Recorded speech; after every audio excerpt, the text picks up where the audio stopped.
Assalamualaikum warahmatullahi wabarakatuh. Waalaikumsalam warahmatullahi wabarakatuh.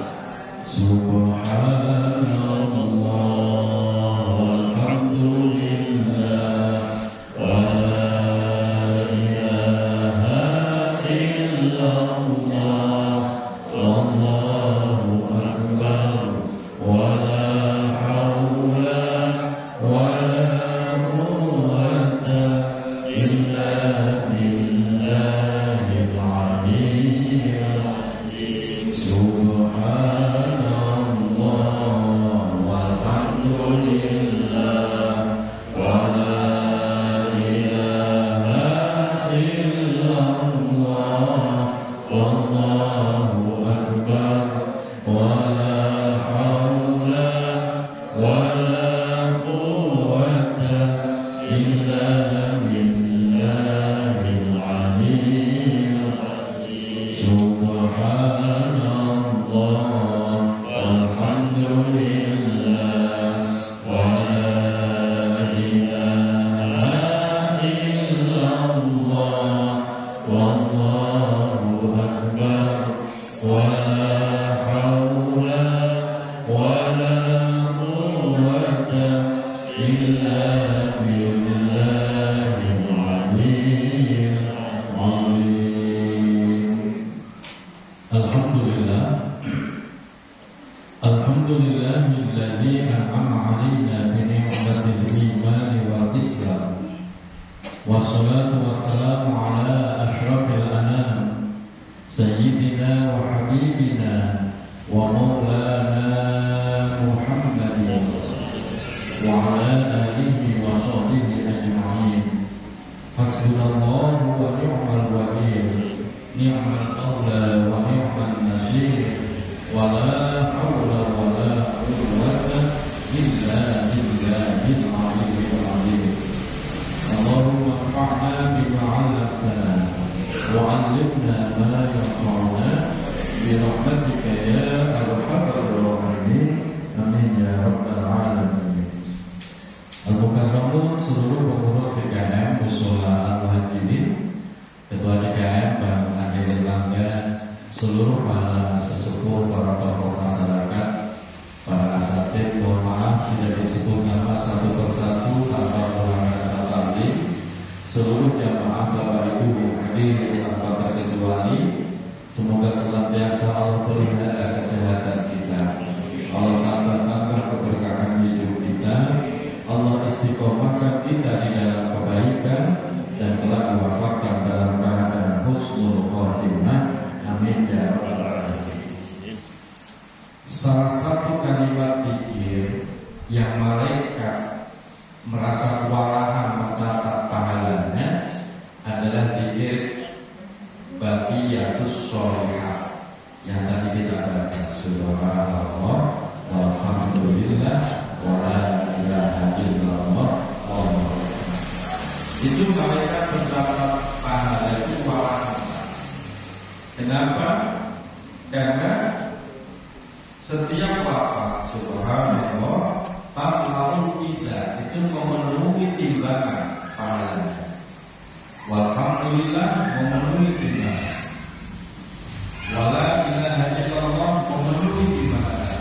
Allahu akbar pahalanya memenuhi timbangan.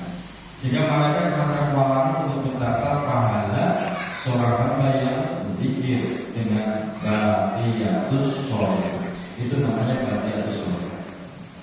Dalam sebuah riwayat hadis, barang siapa yang zikir dengan kalimat baqiyatus sholihah itu sehari semalam kok 100 kali, ghufirat dzunubuhu, diampuni dosa-dosanya, walau misla zabadil bahri, walaupun dosanya sebanyak bumi yang ada di lautan.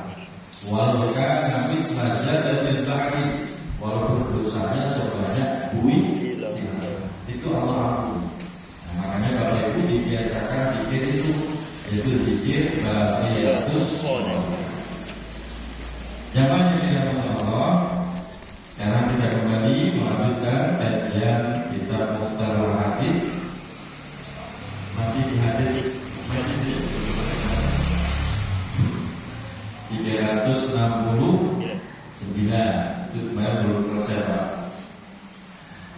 Bismillahirrahmanirrahim. Lanjutannya, wa innal mu'mina min ibadillahi la yahifu ala man yubghidu. Ini lanjutan tentang akhlak seorang mukmin. Wa innal mu'min, sesungguhnya seorang mukmin, min ibadillahi, yaitu dari hambanya Allah, hamba-hambanya Allah, la yahifu itu tidak membalas, tidak melukai, tidak menyakiti, ala man yubghidu, terhadap orang yubghidu yang mana dia sedang benci sama orang itu. Jadi orang mukmin itu Pak, sebenci-bencinya dia tidak akan menyakiti. Ya paling berundel, kedumel gitu aja Pak. Iya. Berarti kita punya akhlak. Orang mukmin kok kerja, begitu kesel santai, kesel bakar rumahnya, nggak begitu. Itu karena orang mukmin. Orang mukmin itu sekesel-keselnya paling kedumel, berundel, atau pasang status di WhatsApp gitu paling. Pasang story gitu. Enggak terus melakukan anarkis tidak. Nah itulah orang mukmin. Jadi kalau bapak lagi ngedumel sama tetangga, ya bagus, cuma ngedumel. Kalau udah main fisik nyakitin, berarti akhlak kita keluar dari mukmin. Itu artinya. Yang kedua, apalagi kalau kita lagi kesel sama pasangan kita, ya jangan sampai main fisik. Mukmin akhlaknya tidak akan melakukan main fisik anarkis. Terlebih lebih kepada pasangan. Masa orang mukmin, walaupun dia rajin sholat umpamanya, rajin baca Quran umpamanya, tapi kalau senang main pukul, berarti dia tidak punya akhlak sebagai seorang mukmin. Terus bagaimana lagi kesel? Nah, biasanya orang lagi kesel cuma begitu, diem, bundel, diajak ngomong nggak mau, cuma begitu doang. Tapi tetap uang jajan tetap dibagi tiap hari, walaupun lagi kesel, begitu nggak? Berarti mukmin. Ibunya juga begitu, walaupun istri lagi kesel sama suami, kesel, tapi tetap masak atau tetap masak kan Bu? Masak nggak? Tetap masak. Jangan terus gara-gara kesel terus nggak masak. Aku masak tapi dikasih racun kan nggak begitu kan? Itu berarti punya akhlak gitu loh Pak. Jadi bukan orang mukmin nggak boleh kesel, manusia yang kesel juga Pak. Cuma akhlaknya orang mukmin kalau kesel tidak main fisik, tidak menyakiti, hanya ngedumel, itu bagus sudah. Yang penting jangan main fisik. Kesel mah kesel, tetap waktunya pagi-pagi gini kopi ya dikasih kopi. Emang nggak pakai ngomong sorokin doang. Suaminya pasti kalau kesel udah manyun, tapi tetap diminum. Ya nggak apa-apa, lagi kesel. Yang penting Pak, kalau lagi kesel-keselan begitu, jangan lebih dari 3 hari. Hitung Pak. Ini hari pertama. Besok masih boleh kesel lagi nih, biar puas. Yang penting jangan lebih dari 3 hari. Dan masuk hari keempat harus sudah selesai. Harus sudah selesai. Kenapa demikian? Sebab kalau Bapak nggak selesai di hari keempat, Bapak dianggap sebagai orang yang memutus silaturahmi. Jelas Pak? Orang dari Bapak masih kesel-keselan itu dianggap memutus silaturahmi. Orang yang memutus silaturahmi tidak bisa masuk surga. Gitu Pak. La yadkhulul jannah tidak akan masuk surga orang yang memutus silaturahmi. Makanya kalau lagi marah-marah, dihitung, jangan kebablasan.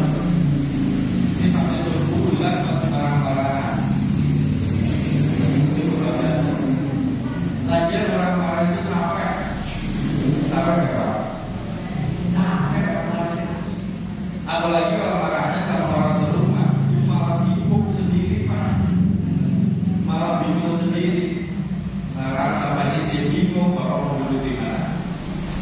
Duduk di situ masih kelihatan istri. Mau tidur di mana? Gak nyaman, makanya udah 3 hari cukup, 4 hari damai. Itu apa orang mukmin. Yang berikutnya, wala ya'samu may yuhibbu. Wala ya'samu, jangan melakukan dosa atau dusta man kepada orang yuhibbu, yang bapak atau orang itu mencintai kita. Kita dalam mukmin jangan sampai melakukan dusta, kebohongan kepada orang yang mencintai kita. Bapak kalau bohongin istri akan diingat-ingat seumur hidup. Betul Bu? Betul. Walaupun bahasanya udah saling memaafkan, udah berjanjian dalam kemana-mana, tetap gak bakal lupa kalau bapak pernah bohongin istri. Kenapa? Karena dia orang yang bapak cintai dan dia orang yang mencintai bapak.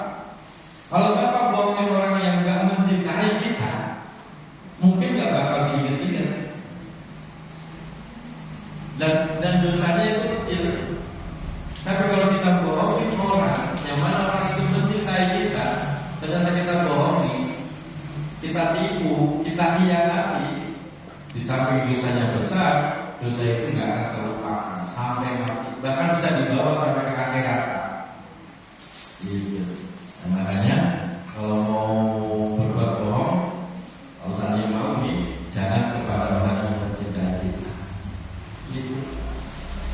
Seorang tokoh dicintai rakyatnya, jangan sampai bohong sama rakyat. Pasti kualat disumpahi rame-rame. Seorang ustaz sama jamaahnya jangan sampai bohongin. Pasti habis itu, pasti hancur. Ustaznya pasti hancur, kualat namanya. Maka bapak bisa lihat para pemimpin-pemimpin yang bohongin rakyat, lihat nasibnya, pasti binasa, pasti mengenaskan. Nah, ini dasar hadis. Begitu, jadi hati-hati kalau kita berhadapan dengan orang yang mengaku mencintai kita, kita harus lebih hati-hati. Lebih hati-hati menjaga perasaannya, lebih hati-hati menjaga kehormatannya. Karena biasanya orang yang mencintai kita, dia yang paling peka, sensitif perasaan. Dan ingat, ketika kita lukai hatinya, yang membenci kita adalah orang yang dulu paling mencintai kita. Percaya kan? Yang membenci kita adalah orang yang dulu paling mencintai kita. Itu nanti kalau tiba-tiba salah, dia yang paling membenci.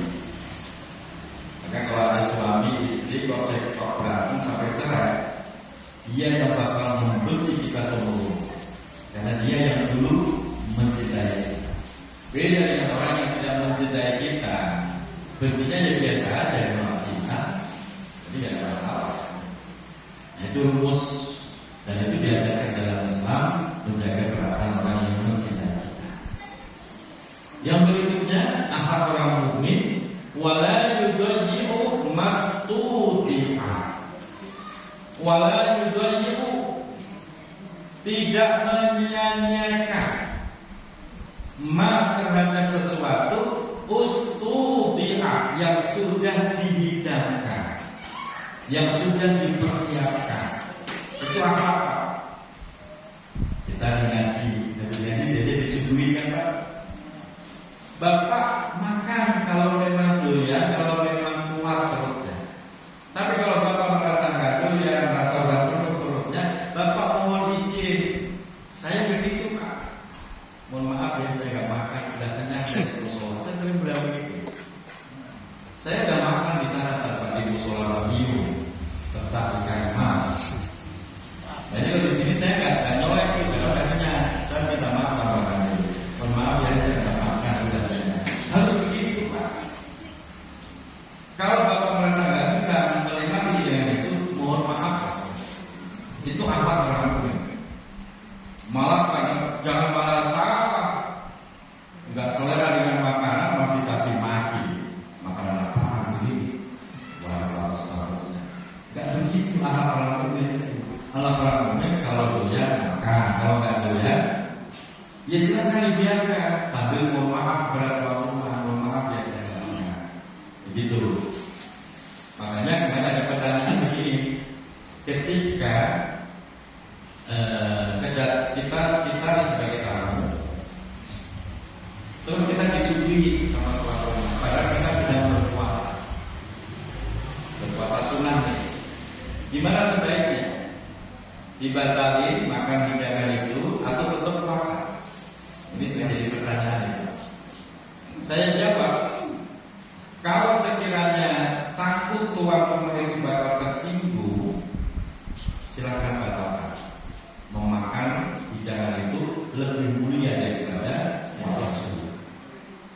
Tapi kalau sekiranya Bapak sayang membatalkan puasa, ya Bapak harus punya cara bagaimana tuan rumah tidak tersinggung, karena sudah disuguhkan. Itulah anak orang itu. Jangan merasa soal begini. Saya mau puasa, bukan kayak kamu gak puasa malah jelek-jelek, sok-sokan puasa sunnah malah jelek-jelek ya. Atau sebaliknya, Bapak sebagai tuan rumah sedang puasa sunnah, tiba-tiba datang saudara dari jauh, mau nggak mau kan Bapak kasih suguhan. Namanya saudara jauh, betul? Kasih suguhan. Kita tuan rumah tetap bertahan puasa atau ikut nemenin makan?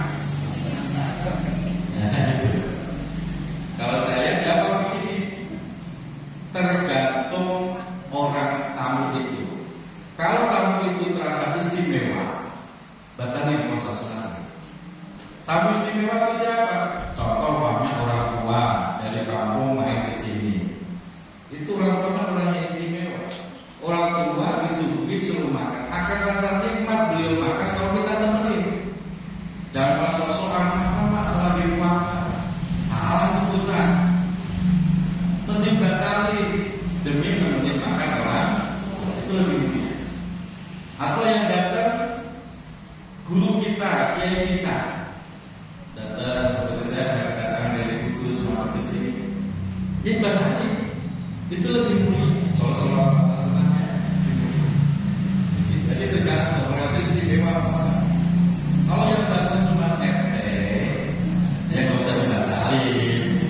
Apalagi RT tiap hari datang, saya juga bisa dipaham Pak ya. Jadi hukum Islam itu nggak kaku, apalagi kalau seandainya kasusnya ibadah sunnah. Jadi begitulah akhlak Islam ini dihidangkan, terus Bapak makan, senang nggak tuan rumahnya? Senang. Ibu udah ada protokol kayak gini, nanti ada hidangannya apa Bu? Nanti sini nanti. Bu, hidangannya apa? Lontong. Bapak makan tuh nanti lontong, seneng ya nyiapin, mau nyiapin dari pagi Bapak. Terus tiba-tiba kita nggak mau makan tanpa alasan, kesel banget. Nah, kalau saya bilang, mau maaf udah kenyang, bungkus aja bungkus gitu, nggak bungkus saja. Itu akhlak. Yang berikutnya, wala yahsudu. Akhlak orang mukmin wala yahsudu, tidak boleh hasud. Di dalam istilah ilmu tasawuf ada hasud, ada ghibthah. Ada hasud, ada ghibthah. Misalnya ghibthah. Perbedaannya apa? Perbedaannya tipis Pak. Kalau hasud itu kepengen dengan nikmat yang diterima oleh saudaranya, dan dia kepengen nikmat itu hilang dari saudara tersebut. Dia kepengen dapat nikmat seperti itu dan kepengen nikmat itu hilang dari saudara. Itu namanya hasud. Dan itu bisa sama. Beda dengan ghibthah. Kalau ghibthah itu hanya sekedar kepingin, tapi tidak ada sedikit pun hasud yang nikmat itu hilang. Hanya sekedar kepingin. Contoh makanya tetangga kita beli motor baru, terus kita pengen punya motor baru kayak dia. Cuma begitu doang, itu namanya ghibthah dan itu halal, nggak dosa. Kalau sekedar pengen. Tapi kalau diiringi, waduh motor baru, pengen dia punya kayak gitu. Oh iya bisa beli motor ya, padahal kerjaan enggak, usaha enggak, jangan-jangan tuyul tuh. Wah, itu hasil tuh kan? Udah hasil tuh kan kerja. Nah yang dosa besar loh, hasil itu dosa besar. Sampai digambarkan dalam hadis, karena tak ulun narul hatoba. Orang hasud itu digambarkan seperti api yang melalap kayu bakar. Begitu hati kita dihigapi rasa hasud, maka seluruh amal ibadah kita pahalanya habis. Nauzubillah min. Makanya Bapak Ibu, kalau tiba-tiba muncul hasud, tarik nafas. Astaghfirullahaladzim. Begitu Pak, tarik nafas. Jangan dibiarkan saja. Kalau dibiarkan saja, ibarat api makin besar Pak. Kalau udah besar, Bapak nggak bisa atasi itu. Gimana cara ngilangin hasudnya? Bisa udah terlalu besar. Makanya begitu muncul buru-buru istighfar. Yang berikutnya, orang itu kalau hasud tersiksa sendiri Pak. Digambarkan dia yang minum racun, tapi berharap orang lain yang mati. Maka orang hasud itu pasti mati duluan daripada yang dihasuti. Gimana enggak yang dihasuti mah bahagia, kalau hidup punya anak istrinya, sementara kita yang hasud dadanya nyeri, lihat begitu. Nah, makanya hasud itu dosa besar, bukan dosa kecil. Yang berikutnya, wala yat'anu wala yal'anu. Wala yat'anu, jangan mencaci maki. Orang mukmin akhlaknya tidak boleh mencaci maki. Walaupun kita berhadapan dengan orang yang ahli maksiat, ibarat kata. Ini kita punya tetangga, punya saudara masih hobi mabuk, umpamanya. Kita nggak boleh mencaci maki. Dasar bajingan tukang mabuk, bla bla bla bla. Itu nggak boleh. Kenapa nggak boleh? Karena itu sama juga Bapak menjerumuskan dia semakin dalam dosanya. Kebolehannya itu menasehati. Bang, umur udah kepala, rambut sudah putih semua. Memang nggak pengen istirahat dari mabuknya. Itu nasihat Pak. Beda dengan begini, dasar tua bakal berbau tanah, rambut udah putih, mabuk dari kerjaannya. Kira-kira dia sadar apa mabuk? Kira-kira dia berhenti minum apa kenapa mabuk? Itu bedanya caci maki dengan nasihat, beda tipis Pak. Nah kita diperintahkan menasehati. Kalau nggak bisa menasehati, jangan mencaci maki. Tetap apapun alasannya, mencaci maki tidak boleh. Bahkan dalam riwayat yang lain, riwayat Imam Abu Dawud, ngeri Pak hadis ini Pak. Siapa saja yang mencaci maki saudaranya yang sedang berbuat maksiat, maka dia nggak akan mati sebelum melakukan kemaksiatan sebagaimana saudaranya yang dicaci maki. Luar biasa serunya. Bapak lihat orang judi, saudara kita. Kalau mau nasihatin silakan, tapi nggak boleh mencaci. Alasannya itu tadi, begitu Bapak caci maki, orang itu bukannya tambah benar, tambah semangat maksiatnya. Tertantang dia gara-gara kita caci maki, betul. Makanya kita nggak boleh caci maki. Terus gimana nasihatnya? Gak bisa, juga diem, gak bisa. Gitu Pak. Nah, ini yang seringkali terjadi di masyarakat, merasa dia paling baik, merasa dia orang baik. Setiap kali dia saudaranya berbuat maksiat, langsung dicaci maki. Setan lo, dajjal lo. Katakan yang begitu Pak. Dikit-dikit dajjal lo. Gak ada Pak. Rasulullah sukses dalam dakwahnya itu karena nggak pernah mencaci maki Pak. Didudangi, ditimpuki, dia langsung pernah caci maki. Nggak pernah, malah didoakan. Di Taif Pak, Taif. Kalau kita pernah ke Taif, pernah mau di Taif ya? Taif itu ceritanya Kalau kita umroh biasanya diajak ke sana ke Taif, Pak Poniran kan ada sama Taif ya, benar ya. Itu Rasulullah pernah berjalan, diusir, dilempari batu sampai berdarah-darah dan ada sebagian gigi yang patah. Sampai malaikat Jibril itu ditutup, ya Muhammad, jika kau izinkan, aku angkat gunung Uhud ini, aku jatuhkan ke penduduk Taif. Saking genitnya malaikat. Kata Nabi Muhammad, jangan.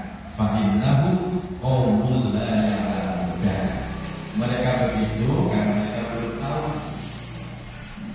Gitu Pak. Jadi jangan dicaci maki. Karena kita nggak pernah tahu Pak. Yang Bapak caci maki hari ini bisa jadi 10 tahun dia lebih solid daripada kita. Bisa terjadi kan? Yang kita caci maki hari ini bisa jadi dia menemukan husnul khotimahnya daripada kita. Maka intinya kita tidak boleh mencaci maki walaupun kepada pendosa sekalipun. Apalagi mencaci maki sama orang yang ahli ibadah, lebih bahaya lagi. Itu akhlak orang mukmin.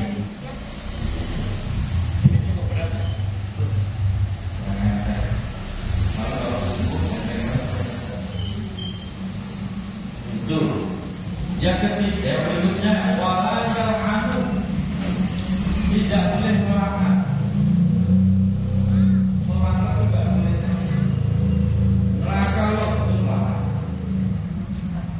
Dilaknat lo ngomong begitu tidak boleh. Jadi kita tidak boleh melaknat saudara muslim kita. Jangankan kepada saudara muslim kita Pak, kepada orang yang menyembah selain Allah saja kita nggak boleh menghina. Ayat Qur'annya ada Pak. Wala tasubbul ladzina yad'una min dunillah fayasubbullaha adwan bighairi ilmi. Dalam Al-Qur'an Allah melarang, jangan kamu menghina orang yang menyembah selain Allah. Kenapa? Sebab gara-gara kamu hina, dia akan menghina balik, menghina Tuhan orang mukmin. Siapa? Allah dihina gara-gara mulut kita menghina dia. Allah nggak ikut-ikut, akhirnya rusak dihina gara-gara kita menghina dia. Maka nggak boleh. Dia non muslim dia saja, dia dengan non muslim tidak apa-apa. Yang penting jangan ganggu kita. Maka kita hidup damai dengan orang yang non muslim. Rasulullah hidup damai di Madinah dengan orang-orang non muslim. Nggak masalah. Yang penting jangan ganggu, nah, gitu Pak. Jadi apalagi kepada saudara mukmin sendiri, wala ya'am, jangan kamu melaknat, apalagi melaknat istri Pak. Pak, pengumuman, ketika ada suami melaknat istri, maka dia haram menyetubuhi istrinya. Istri dikatain babi, lagi, segala macam. Adakah suami mulutnya begitu Pak? Ada apa enggak? Ada, tapi nggak di sini. Tapi ada kan? Istri dikata-katain sampai begitu, dilaknat oleh binatang apa itu? 3 hari kumpul lagi hubungan badan. Nggak boleh. Karena dia harus melaknat. Terus gimana caranya? Ada aturan lainnya. Begitu Pak. Makanya Bapak kalau kesel mending diem. Orang mukmin itu kesel diem, gundul di hati tapi diem. Sebab kalau ngomong, orang kesel kalau ngomong mesti jelek ngomongannya. Dikatain iblis, istri dikatain iblis. Nah, terus suaminya siapa? Ya, itu melaknat. Kalau suami yang melaknat, nggak boleh digunakan. Terus gimana caranya? Ada aturan mainnya. Itu Pak. Nah ini yang suka terjadi di kehidupan pasangan muda saat ini. Karena banyak pasangan muda ilmunya kurang, tapi berani nikah juga ada. Tapi ilmunya kurang. Nah begitu ada masalah udah segala binatang keluar semua. Istrinya nggak mau kalah. Dibilang istri sudah kata istri, Wabi iblis, anaknya pikir aku siapa bukan? Masya Allah, itu baik. Walanya orang tidak boleh melamar, itu haram. Tes. Selanjutnya, wa ya'tarifu bil haqqi, akhlak orang mukmin. Wa ya'tarifu, memperkenalkan bil haqqi, dengan kebenaran. Artinya apa? Kalau Bapak tahu ini sebuah kebenaran, Bapak harus memperkenalkan, menyebarluaskan, mempromosikan. Itulah orang mukmin, Pak. Kenapa dunia ini rusak? Apakah nggak ada orang baik? Ada, tapi orang baiknya diem. Betul. Coba kalau orang baiknya aktif, pengajian malam datang ya guys. Jangan lupa ngaji nanti malam. Semua pasang status nanti malam ngaji. Harusnya begitu idealnya anak orang mukmin. Jangan diem. Mau Bapak pengen masuk surga sendirian apa? Enggak. Ajak-ngajak. Itu anak orang mukmin. Ini enggak ngajak-ngajak. Ke musola aja diem-diem, beda ketahuan orang. Kita mau mana? Tolong. Jangan anak orang ya ta'rifu bil haqq, memperkenalkan kebaikan, menyebarluaskan kebaikan. Bapak cuma menyebarluaskan kebaikan, itu pahalanya double-double, Pak. Maka kalau pengen banyak pahala kita, ketika berbuat baik, ajalah orang sebanyak-banyaknya. Maka Bapak pahalanya paling banyak. Ini Bapak ngajak orang, datang 10 orang, Bapak kebagian pahala 10 orang. Alhamdulillah.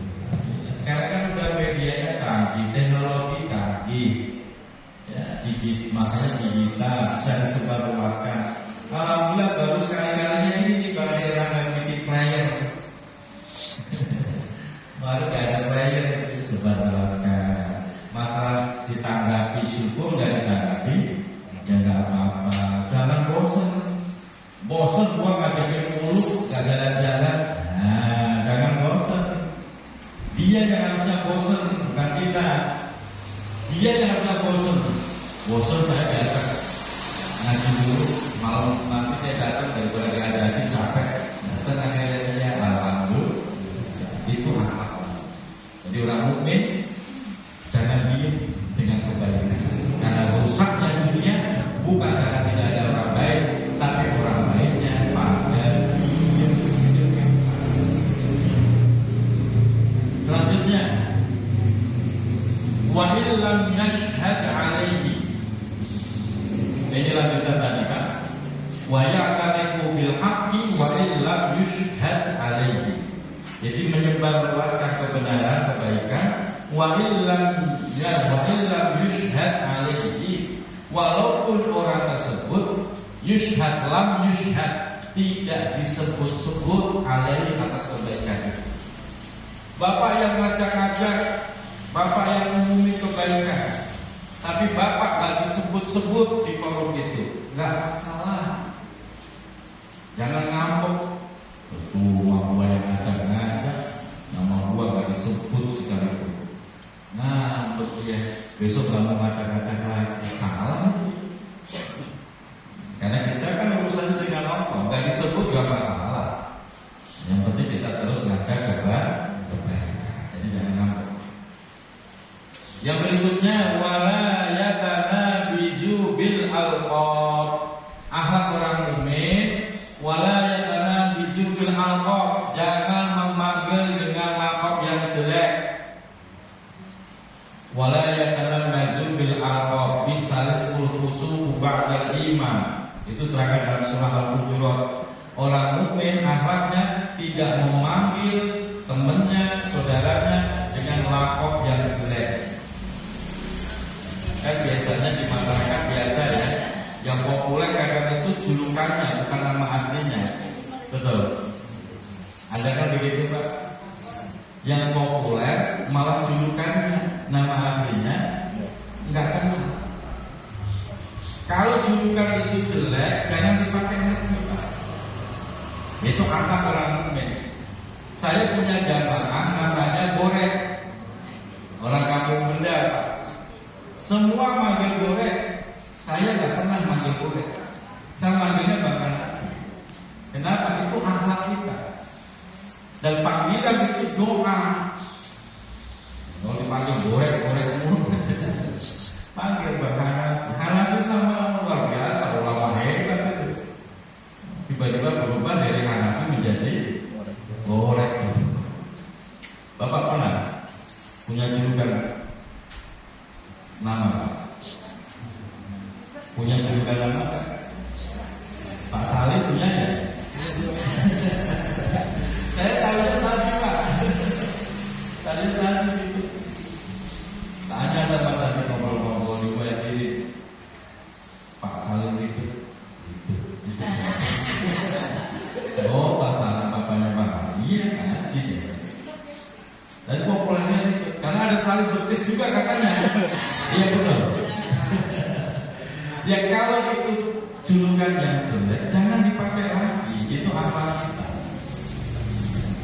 Ada Salim betis, ada Salim betis. Salim betis siapa? Oh, ya iparnya Mas Manto ya? Iya. Ya kalau jelek ya jangan dipakai lagi. Itu akhlak kita. Panggil namanya yang bagus Pak Salim, kan cakep tuh. Salim pun orang yang selamat. Muslim pun orang yang memberi keselamatan. Islam jalan keselamatan. Nah, gitu loh. Jadi jangan juga kecuali kalau marga Uni Batu Bara. Contoh begitu. Dipanggil Batu Bara boleh nggak? Boleh, itu marga. Lalu julukan ya, itu akhlak kita. Selanjutnya akhlak orang mukmin fi sholati mutakhasyian. Di dalam sholat mutakhasyian. Orang mukmin sungguh-sungguh khusyuk. Khusyuk itu Pak, tatmainnul qulub, tenangnya hati. Dan khusyuk itu bisa ditandai secara fisik. Kalau secara fisiknya anteng ketika sholat, biasanya orang begitu gampang menemukan khusyuk. Tapi kalau usil, garuk pipi, garuk kanan, dikit-dikit garuk pantat, sholat kok begitu. Itu bisa dipastikan hatinya juga nggak bisa khusyuk. Nah orang mukmin itu akhlaknya khusyuk. Walaupun khusyuk tidak diwajibkan secara fikih. Nah, secara fikih khusyuk itu nggak diwajibkan. Yang wajib itu tumakninah. Antarnya anggota tubuh tidak bergerak 3 kali berturut-turut. Itu namanya tumakninah. Itu wajib secara fikih. Tapi kalau khusyuk secara fikih tidak wajib. Kalau seandainya diwajibkan, kita semua sholatnya batal terus Pak. Betul. Pas takbir ingat Allah, Allahu Akbar. Begitu masuk basmalah, ngeblank lagi. Batal nggak? Kalau khusyuk diwajibkan ya batal sholatnya. Untungnya khusyuk tidak diwajibkan, tapi akhlak orang mukmin berusaha untuk khusyuk di dalam. Gitu loh Pak. Nah, itu akhlak orang mukmin kok sholat kok merek selalu dibaca semua. Wadimor, dan duduk, BHS. Begitu selesai sholat, apal semua saya baliknya. Sah apa enggak sholatnya? Sah. Kata khusyuk tidak wajib. Tapi itu akhlak kita. Akhlak kita kepada Allah. Selanjutnya ila zakati musli'an. Urusan zakat musli'an, bersegera. Itulah akhlak orang mukmin. Walaupun bisa ditunda besok, dia lebih memilih mensegerakan. Itu akhlak orang mukmin. Fil zilazili waqiru. Betul? Waquru. Qaf atau fa itu? Qaf ya, waquru ya. Fil zilazili waquru. Fil zilazili itu apa? Ketika terjadi kegaduhan kegaduhan, entah itu gaduh karena bencana, musibah, wakoh, dia tetap teguh Pak, nggak lari. Itu apa? Dia tetap teguh, bahkan dia peduli menyelamatkan orang lain yang tertimpa musibah, bukan malah lari duluan. Apalagi aneh kalau ada tokoh masyarakat RT atau RW, masyarakatnya tertimpa musibah, tapi tokohnya lari duluan. Ya bahaya. Akhlak orang mukmin nggak lari. Terus gimana? Bantuin orang yang tertimpa musibah.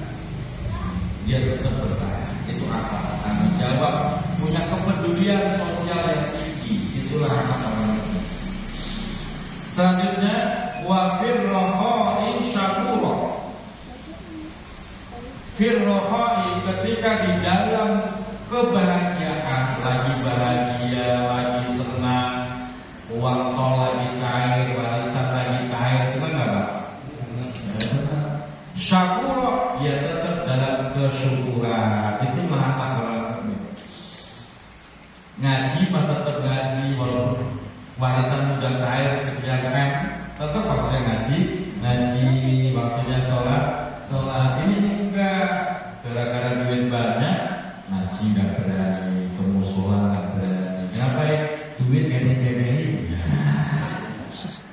Gimana sih? Targetnya diambil lagi nangis. Jangan begitu, akhlak orang mukmin. Kalau lagi seneng, tetap dalam kesyukuran. Qani'an billadzi lahu. Selanjutnya qani'an.